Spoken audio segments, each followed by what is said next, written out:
আল ইয়াউমা নাখতিমু আলা আফওয়াহিহিম ওয়া তুকাল্লিমুনা আইদিহিম।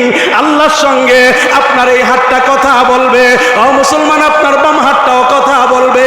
আল্লাহ বলেন আল ইয়াউমা নাখতিমু আলা আফওয়াহিহিম ওয়া তুকাল্লিমুনা আইদিহিম ওয়া তাশহাদু আরজুলুহুম। তোমার পাগুলা সাক্ষী দিবে। আল্লাহ গো, আমাকে দিয়া হাইটা হাইটা লাঙ্গলবন্দে বাজারে গিয়া, ও মুসলমান চৌরাস্তার বাজারে গিয়া, মদনপুরের বাজারে গিয়া, নারায়ণগঞ্জের শহরে গিয়া, ঢাকার শহরে গিয়া রমজান মাসে রোজা না রাইখা কাচ্চি বিরিয়ানি খাইছে গো আল্লাহ। আমি পা সাক্ষী দিতেছি, আমার নিয়ে হাইটা হাইটা গেছে গো আল্লাহ। ও মুসলমান, ওই দিন তুমি তোমার পাকে বলবা, রে পা, তুই না আমার দেহের মধ্যে না ছিলি, আজকে কেমন করিয়া আমার বিপক্ষে সাক্ষী দিতেছ। ওই দিন পা বলবে, ওরে দুষ্কৃত, ওরে আল্লাহর নাফরমান বান্দা, থাম। ওই দিন কথা বলতে পারি নাই, আজকে আল্লাহ পাক কথা বলার সুযোগ দিয়েছে, আজকে তোরে আমি ছাড়তেছি না। হাত বলবে, ও আল্লাহ, আমার দিয়া অন্যায় ভাবে অন্যের প্রতি জুলুম করছে। আল্লাহ গো, আমার দিয়া অন্যায় ভাবে অন্যের থেকে সম্পদ নিয়েছে। আল্লাহ গো, আমার দিয়া অন্যায় ভাবে অন্যের প্রতি আক্রমণ করেছে। ওই দিন তুমি হাতকে বলবা, হাতরে থামস না, হাত লড়া দিয়া বলবে, না, আজকে থামার কোনো সুযোগ নাই। ওই দিন আমি কথা বলতে পারি নাই, আজকে সুযোগ এসেছে। তুমি যা কিছু করেছো সব আমি আমার আল্লাহ কবে বলে দিব। ও বান্দা, ওই দিন যদি তোমার নাফরমানিগুলা, তোমার অবাধ্যতাগুলা আল্লাহর সামনে তুলে ধরে বলো না, বাঁচার কোনো রাস্তা আসেনি। কিন্তু আজকে আপনি মনে করতেছেন আপনি স্বাধীন, আপনি অন্যায় করেন, আপনার হাত কিছু বলে না, আপনি অন্যায় করেন, আপনার চক্ষু কিছু কয় না, আপনি অন্যায় করেন, আপনার কান কিছু কয় না। কিন্তু একদিন বাবা, মুসলমান যদি হয়ে থাকেন, আমরা আখিরাতকে বিশ্বাস করি, জোরে বলেন ঠিক কিনা? আখিরাতকে বিশ্বাস করি, হিসাব হবে এটাও বিশ্বাস করি। ও মুসলমান, আল্লাহ পাক ডাক কয়, বান্দারে বুইলা যাইস না, আমি আল্লাহ অল্প সময়ের জন্য তোরে দুনিয়াতে পাঠাইছি। কতটুকু সময়? হাসরের ময়দানে আল্লাহ পাক জান্নাতি জাহান্নামী উভয় দলকে বলবে, দুনিয়াতে কতটুকু সময় ছিলা? আল্লাহর কালাম ডাক কয়, লাম ইয়ালবাসু ইল্লা আশিয়াতান আও দুহাহা। আল্লাহ, দুনিয়াতে মনে হয় এক সন্ধ্যা অথবা এক বিকাল ছিলাম। ওই দিন আর 65 বছরের কথা মনে হবে না, ওই দিন আর তোমার 100 বছরের কথা মনে হবে না। তুমি যে পাওয়ার পাইয়া, ক্ষমতা পাইয়া অন্যায় করছো, তুমি মনে করেছো তোমার থেকে হিসাব নেওয়ার কেউ নাই, তুমি একজন বেটা। না না, তোমার থেকে বড় বড় বেটা, তো বড় বড় বাহাদুর, বড় বড় পালোয়ানকে আমার আল্লাহ মাটির নিচে নিয়ে শায়েস্তা করছে। জোরে বলেন ঠিক কিনা? আমরা একটু ক্ষমতা পাইলে আমরা মনে করি আল্লাহু আকবার, আমার চেয়ে বড় আর কে আছে, আজকে পাইছি হারে সাইজ করি। আমরা তো হুজুরের মাইন্ডে কথা কই আর কি। আমগো কাছে এসে অনেক সময় বিভিন্ন জায়গায় খেদমতে যাই, এক জায়গায় চাকরি করা কি সম্ভব হয়? সম্ভব হয় না। এলে এমন শক্ত কথা কইলে কেডায় পছন্দ করবে? সমাজের মধ্যে সৎখোর কিছু আছে না? বাজাগন্নাগারে ঘুষখোর কিছু আছে না? অন্যায় করে কিছু আছে না? এই দুই সাইডটা তো সব সমাজেই আছে। তেমন শক্ত কথা কইলে কি ইমাম সাহেব টিকে? এই সৎখোর, ঘুষখোর আর অন্যায়কারীরা মিল্লা কয়, হ্যাঁ এনতেনে বিদায় কর, এরে রাখলে আমগো চলতো না। তো বিদায় করে পরে কি কয়, আরেক হুজুর আইলে আগের হুজুরটা ভালোই আছিল, আমি হারে বিদায় করে দিছি। আমার লগে একটু তেরেং বেরেং করছিল, শক্ত শক্ত কথা কইছিল, লাগে আমি বিদায় করে দিছি। আচ্ছা, আপনি যে হুজুরটারে বিদায় করে দিলেন, হুজুর কি একবেলা না খাইয়া ছিল? কথা কন না করে। কোন হুজুর কোন জায়গার থেকে গিয়া একবেলা না খাইয়া আছে? এমন কোন রেকর্ড দিতে পারবেন যে না খাইয়া আছে? আল্লাহর থেকে বালা খাওয়া, আল্লাহর থেকে কি করে? ভালো খাওয়া। কিন্তু আপনি কয় নাম্বারের বেয়াদব হইতে পারে? আপনি কয় নাম্বারের বেয়াদব হইতে পারে? কি মজা করে আবার আরেক হুজুর শোনেও, হ্যাঁ কয় আর হ্যাঁ হনে, ওই হুজুর আর কয় না যে আপনি কিরা কামরা ভালো করছেন। যেমন আমি এক জায়গায় গেছিলাম, পরে আমার এই কথাটা বলছিল, তো আমি জুমার দিনই বলছিলাম, আচ্ছা আপনারাই আমারে কইতাছেন আগের হুজুরটা ভালো ছিল, তো যদি আগের হুজুরটা ভালো থাকে বিদায় করলেন কেন? প্রশ্নটা জাগে না? সমাজের অধিকাংশ মানুষ বলতেছেন যে হুজুরটা ভালো ছিল, তো বিদায় করলেন কেন? তাহলে আপনারা খারাপ, খারাপ না হইলে ভালোবাসা বিদায় করলেন কে লেগে? আর যদি বলেন যে না হুজুরটা খারাপ ছিল, তাহলে আপনারা ভালো, তাহলে খারাপ মানুষকে বিদায় করাই ঠিক। আপনি যে মজা মাইরা আমারে কইলেন যে আগের হুজুরটা ভালো ছিল, এখন ওই বেচারারা এমন লজ্জা পাইছে, সর্বনাশ হয়েছে, কার কাছে কি পেয়েছি।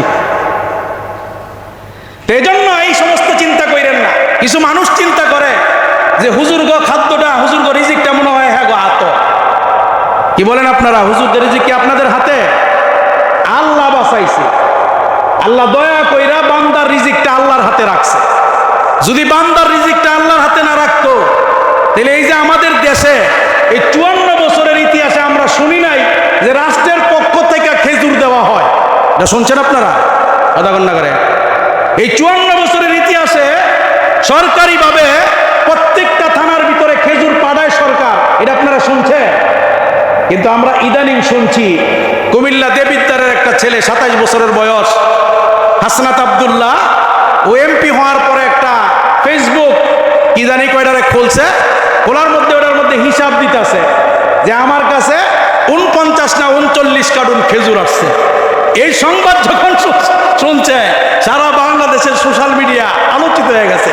আরে সর্বনাশ, এতদিন পর্যন্ত শুনলাম না যে সরকারিভাবে খেজুর আয়ে, তাইলে তো প্রত্যেক এই রমজানে এই খেজুরগুলো আসছে। জোরে বলেন ঠিক কিনা? খাইছে কারা? কথা কানা দিয়ে খাইছে কারা? চোরেরা, এমপি মন্ত্রী যারা, তারা। এজন্য আজকে সকালবেলা শুয়ে শুয়ে চিন্তা করতেছি যে আগেকার সংসদটা ছিল একদলীয় সংসদ। কয় দলীয় সংসদ? এখন কিন্তু একদলীয় না, একদলীয়। আজকের সংসদ কিন্তু ভাই একদলীয় নয়, আজকের সংসদ বহুদলীয়। জোরে বলেন ঠিক কিনা? এজন্য এমপি মন্ত্রী হইছ যারা, দুর্নীতি ভাই কইরো না। দুর্নীতি যদি করো, হাসনাত আব্দুল্লাহ কিন্তু তোম ঘরে ছাড়তো না। জোরে বলেন ঠিক কিনা?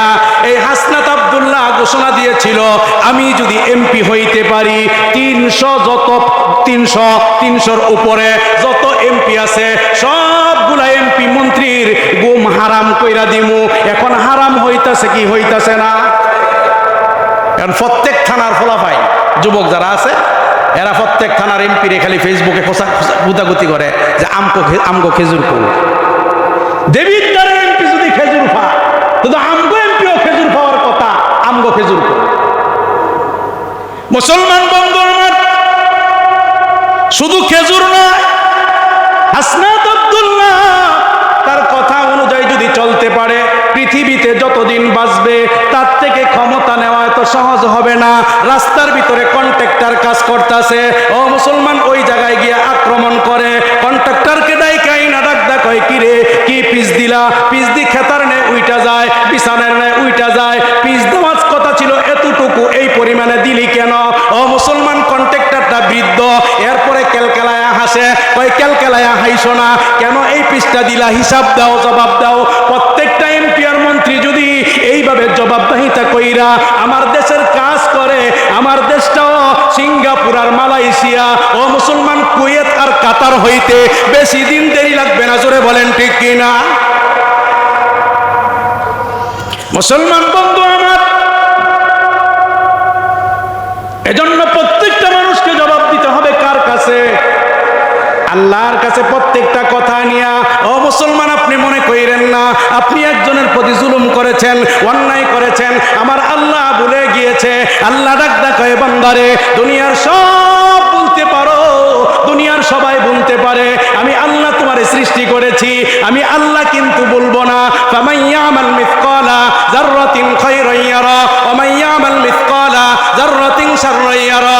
বান্দা, যদি যাররা পরিমাণ তুমি ভালো কাজ করো, এর বদলাও আমি আল্লাহর কাছে পাইবা। ও বান্দা, তুমি যদি যাররা পরিমাণ মন্দ কাজ করো, এর বদলাও আমি আল্লাহর কাছে পাইবা। এজন্য রে মুসলমান, আমার আল্লাহ ডাকদা কয়, আমার পয়গম্বর ডাকদা কয়, বাদিরু বিল আমালিস সালিহা। আল্লাহর পয়গম্বর ডাকদা কয়, ও দুনিয়ার মানুষেরা, তোমরা দুনিয়ার মধ্যে চলবা, ভালো কাজ করো। বাদিরু বিল আমালিস সালিহা ফাতানা কাকতইল লাইলিল মুসলিমি। এ মুসলমান, আল্লাহর পয়গম্বর ডাকদা বলে, এ আল্লাহর পয়গম্বর ডাকদা বলে, তোমরা অন্ধকারের রাতের টুকরার ন্যায় ফিতনা আসার আগে আগে সৎ কাজ করো। আজকের সময়টা, আজকের যুগটা বড় ফিতনার যুগ, বড় ফাসাদের যুগ। আমরা আপনারা খারাপ কাজ করিয়াও মনে করি ভালো কাজ করে, আছে না নাই? কাজটা খারাপ, হ্যাঁ, চিন্তা করতেছে কি ভালো। এই যে মনে করেন চুরি করে মানুষরে না দেখায়া এদো মনে করতেছে যে যাক আমি ভালোভাবে চলতে পারবো, আমার ছেলে মেয়ে ভালোভাবে চলতে পারবো, মানুষ কি করলো না করলো এগুলো তো আমার দেখার টাইম নাই। হ্যাঁ, এইভাবে কি আল্লাহ তাআলা, রাসূল অথবা আল্লাহ তাআলা আমাকে আপনাকে চলতে বলছে? আল্লাহ পাক বলছে যে তুমি সৎভাবে চলো। আর ফিতনা ফাসাদ আসার আগে আগে তুমি তোমার কল্যাণের কাজ, তোমার ভালো কাজের গাঁটটি তুমি আগে বাঁধো। প্রত্যেকের কবর, প্রত্যেকের বন্ধু যাইব, বাপমা যাইব। এজন্য মুসলমান, মাঝে মাঝে প্রায় সময় কথাটা বলি, তুমি কার জন্য সুদ খাইতেছ, কার জন্য ঘুষ খাইতেছ, কার জন্য অন্যায়ভাবে তুমি সম্পদ ইনকাম করতেছ?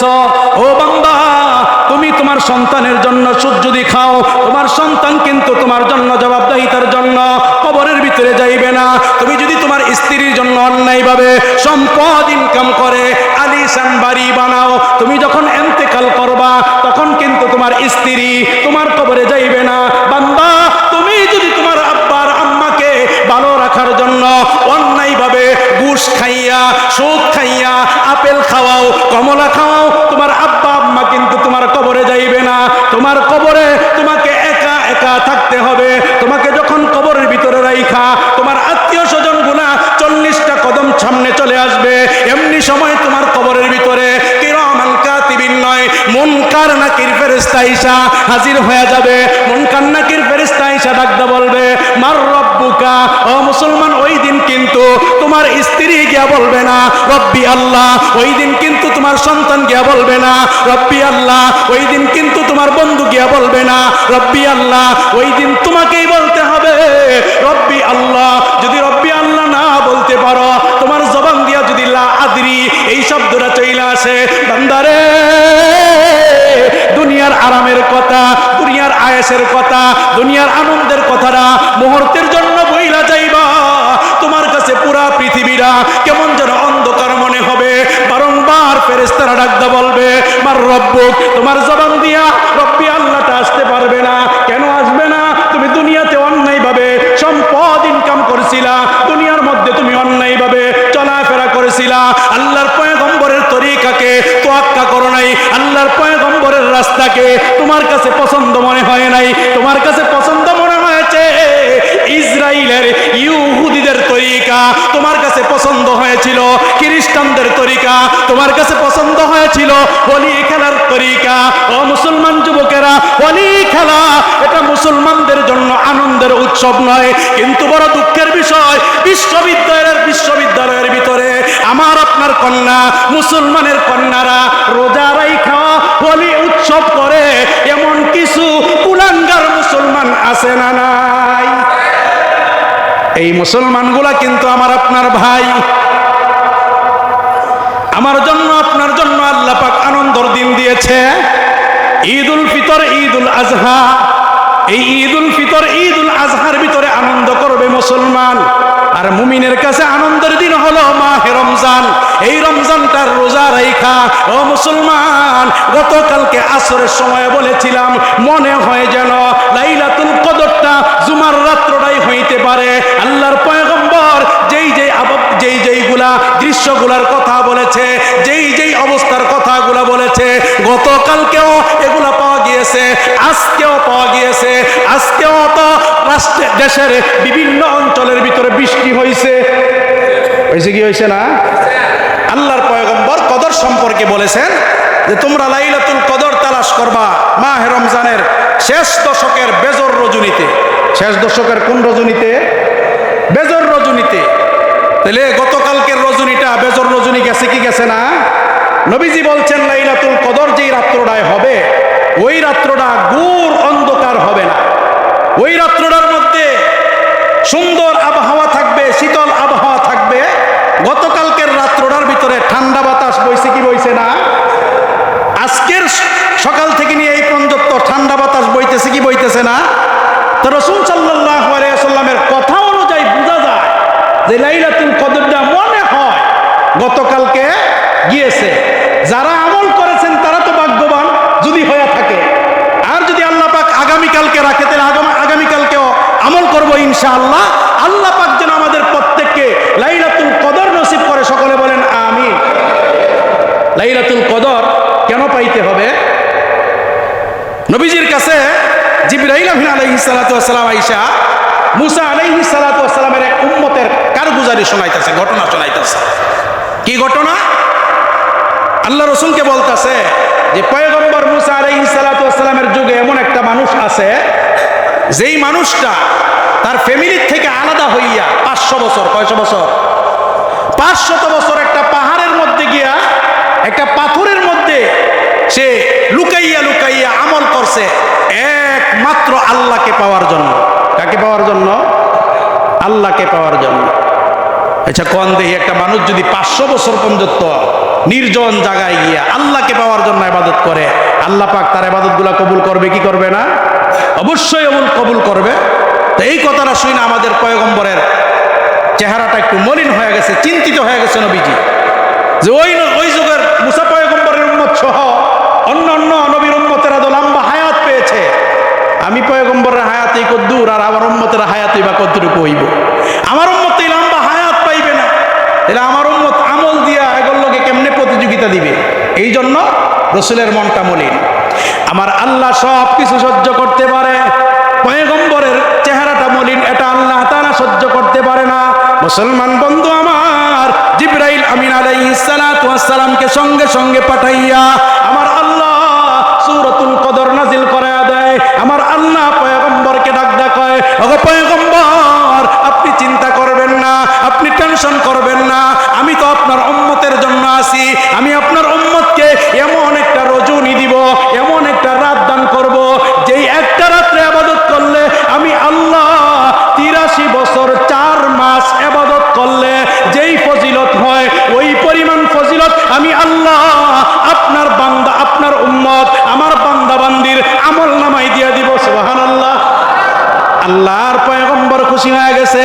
ও মুসলমান, আমার আপনার হায়াত যদি 30 বছর হয়ে থাকে, আমার আপনার হায়াত যদি 40 বছর হয়ে থাকে, এই 40 বছর যদি আমি আর আপনি ইতিকাফে বসতাম, ইতিকাফে বইসা লাইলাতুল কদরকে তালাশ করতাম, ইতিকাফে বসতে পারেন নাই, মাহে রমজানের শেষ দশকে বেজর রজনীতে আইসা ঘরের ভিতরেই আমল করেছেন, নামাজ পড়েছেন, কোরআন তেলাওয়াত করেছেন, জিকির করেছেন, দোয়া করেছেন, সারাটা রাত্র লাগাইয়া ইবাদত বন্দেগী কইরা আমি আমার আল্লাহর কাছে ও মুসলমান দোয়া করেছেন, আল্লাহ গো আমারে তোমার মাকবুল বান্দা বানায়া নাও, আমার স্ত্রীকে তোমার মাকবুল বান্দি বানায়া নাও, আমার আব্বাকে মাকবুল বান্দা বানাও, আমার আম্মাকে মাকবুল বান্দি বানাও, আমার ছেলে মেয়েগুলোকে মাকবুল বান্দা আর বান্দি বানায়া দাও। এইভাবে যদি 40টা বছর ইবাদত কইরা আল্লাহর কাছে দোয়া করতেন, 40 বছর যদি আপনার কপালের মধ্যে লাইলাতুল কদর থাকতো, বলেন দেখি মুসা পয়গম্বরের উম্মত ভাগ্যবান হইতো না আমি আর আপনি ভাগ্যবান হইতাম? জোরে কন। আমরা কিন্তু কোন দিক দিয়ে লাইলাতুল কদর যায় এই চিন্তা তো আমার না। মাহে রমজানের রোজা রাইখা কোন দিকে বললে আপনারা সুবিধা পাইবেন? মাহে রমজান দিয়েছে আল্লাহ আমল করার জন্য, আমল না কইরা আমি আর আপনি মার্কেটে ঘুরি, আছে না নাই? ও মুসলমান, মুমিন বান্দার কাজ হলো মার্কেট আপনি করেন, আপনার ছেলের পোশাক লাগবে, আপনার মেয়ের পোশাক লাগবে, আপনার পোশাক লাগবে, আপনার স্ত্রীর পোশাক লাগবে, আব্বার পোশাক লাগবে, আম্মার পোশাক লাগবে, শাশুড়ি আম্মার পোশাক লাগবে, শ্বশুর আব্বার পোশাক লাগবে, শালা শালির পোশাক লাগবে। আপনি জানেন এই মার্কেটটা আপনি রমজানের আগে কেন করলেন না? আপনি যদি রমজানের আগে কইরা মাহে রমজানে এই নিয়তটা করতেন, আমি রমজান মাসে কোথাও যাইব না, আমি রমজান মাসে আল্লাহর কালাম তেলাওয়াত করব, আমার শরীরটাকে ক্লান্ত হইতে দিব না, মার্কেটে আমার স্ত্রীকেও ঘুরতে দিব না। ও মুসলমান, বিবি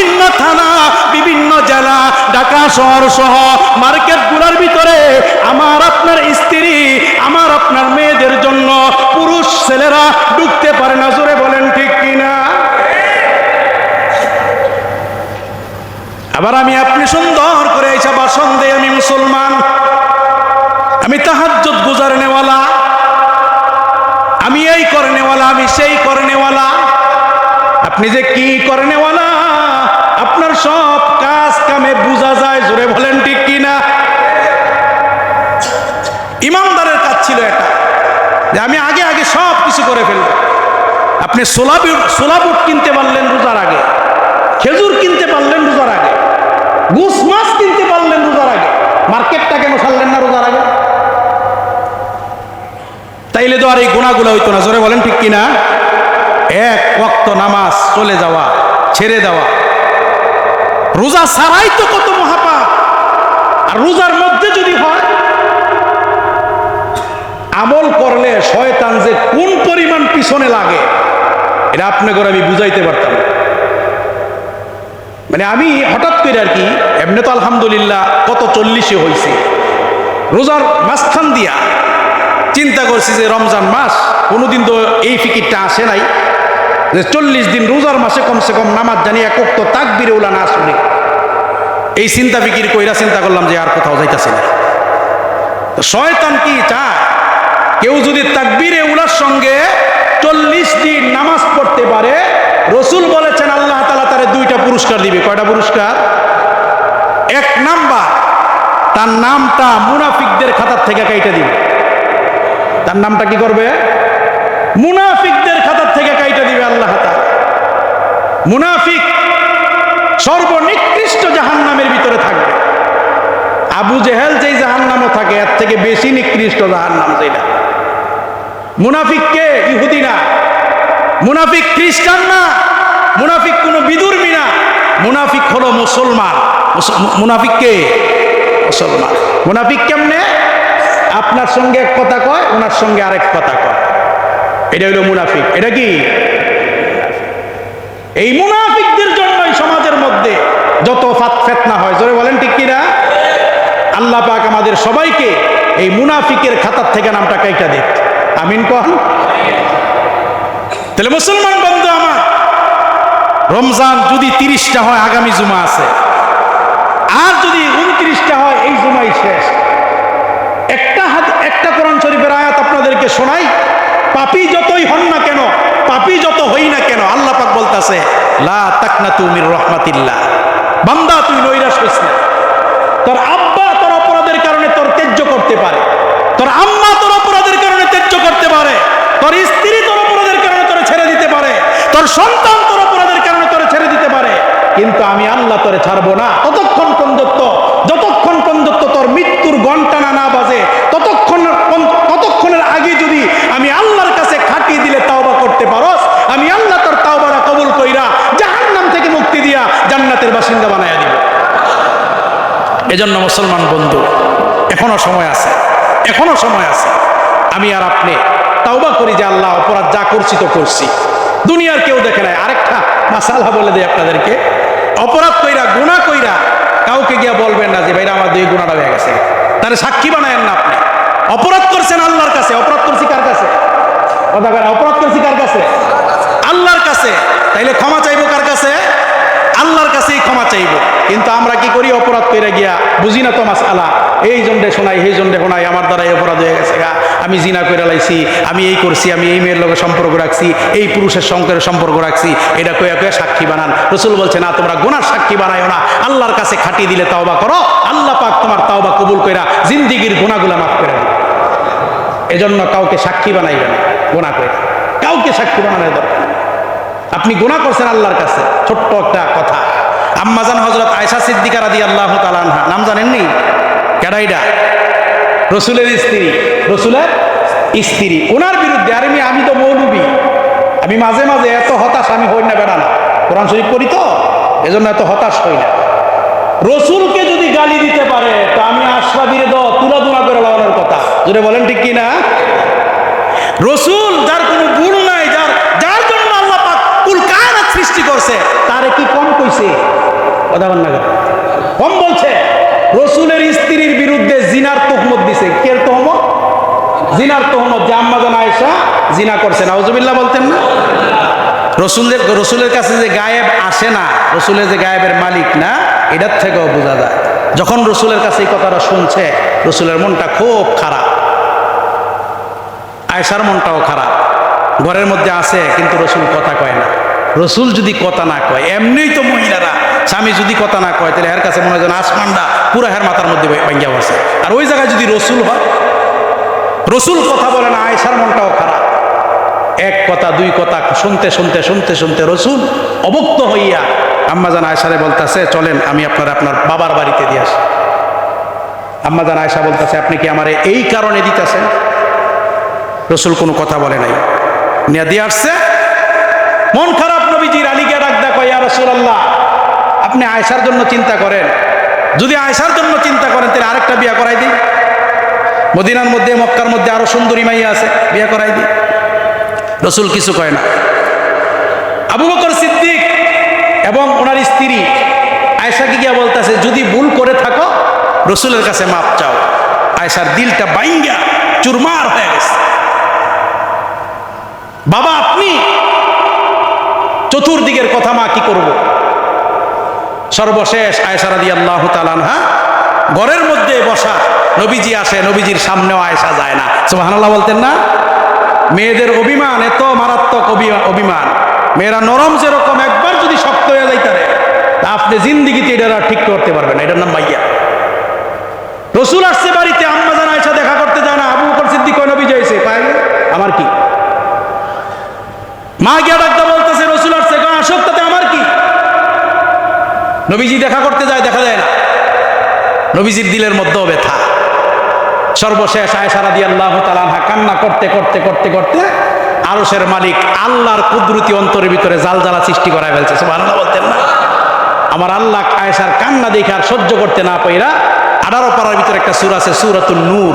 এই সূরা নূরকে আল্লাহ পাক 10টা আয়াত দিয়া পাঠায় দিছে। আমার আয়েশা, আমার বান্দি আয়েশা, পুত পবিত্র নবীজি, আপনি আয়েশার প্রতি কোনো ধরনের সন্দিহান রাখেন না। সুবহানাল্লাহ। রসুল এই সংবাদ পাইয়া দৌড়ে আইসা আবু বকর বাড়িতে। আয়েশা বলতেছে, আয়েশা কই, আমার হুমায়রা কই? ঠিক আছে, তখন ডাক সংবাদ দিছে যে আয়েশা যে পবিত্র, আমার আল্লাহ জানাইছে। সুবহানাল্লাহ বলতেন না? আবু বকর সিদ্দিক গিয়া আয়েশারে বলতেছে, আয়েশা রসুলের প্রতি কৃতজ্ঞতা জ্ঞাপন করো। আয়েশা রাদিয়াল্লাহু তাআলা আনহা কয়, কেন? রসুলের প্রতি কৃতজ্ঞতা জ্ঞাপন করবো কেন? রসুল তো আমারে সন্দেহ করছে। যদি আমার কৃতজ্ঞতা আদায় করতে হয়, আমি আমার আল্লাহর কৃতজ্ঞতা আদায় করবো। সুবহানাল্লাহ। আমি আমার আল্লাহর কৃতজ্ঞতা জ্ঞাপন করব। এজন্য আমরা যারা অনেক সময় মানুষের উপকার করি কি করি না? উপকার কইরা বারবার কয়, হুজুর ভাই সাহেব, আমি কিন্তু আপনার এই কামটা করে দিচ্ছি, মানে হ্যাঁ জানা হারে ধন্যবাদ দেয়, আপনার দ্বারা এটা হয়েছে, মাশাআল্লাহ, এটা যত ফার্মফুটটি আছে দিতে পারে। কিন্তু কৃতজ্ঞতা যদি জ্ঞাপন করতে হয়, কার কাছে করতে হবে? আল্লাহর কাছে করতে হবে। আল্লাহ তাআলা আয়েশারে দিয়ে এই কথা জানাইছে আমার আপনারে। এজন্য মুসলমান, গুনাহ করিয়া কোনোদিন কাউকে সাক্ষী বানাইবেন না। আর যদি কারো দ্বারা কোনো উপকার হয়, দুনিয়ার যতটুকু কৃতজ্ঞতা জ্ঞাপন করা দরকার অতটুকু সেজদা দেওয়া দরকার। কিন্তু কিছু মানুষ তো কৃতজ্ঞতা আদায় করতে গিয়ে একদম সেজদা বন্ধুত্ব দিয়া লায়। ভাই সাহেব, আপনি যদি না থাকতেন তাইলে আমার দ্বারা এটা সম্ভবই হইতো না। তার মানে হ্যাঁ করছে, আল্লাহ করে নাই। নাউজুবিল্লাহ বলতেন না? করেনেওয়ালা জাতকে ভালো কাজ করাইছে আল্লাহ, আপনি আল্লাহর কৃতজ্ঞতা আদায় করেন। জাতটা হইছে, সে আল্লাহর কৃতজ্ঞতা আদায় করবে। আল্লাহ পাক শুকরিয়া স্বরূপ আপনাকে আরেকটা ভালো কাজ করার তৌফিক দিবে। জোরে বলেন ঠিক কি না? আল্লাহ পাক আমাকে আপনাকে সকলকে মৃত্যুটাকে সামনে রাইখা হাসরের দিনের কথা স্মরণ কইরা, কথা বলছিলাম কোরআন শরীফের আয়াত দিয়া, সূরা ইয়াসিনের 65 নম্বর আয়াত, এই হাত আপনার বিরুদ্ধে সাক্ষী দিবে। সূরা দুহা ওয়াদ-দুহা, ইয়াউমা ইদিন তুহাদ্দিসু আখবারহা।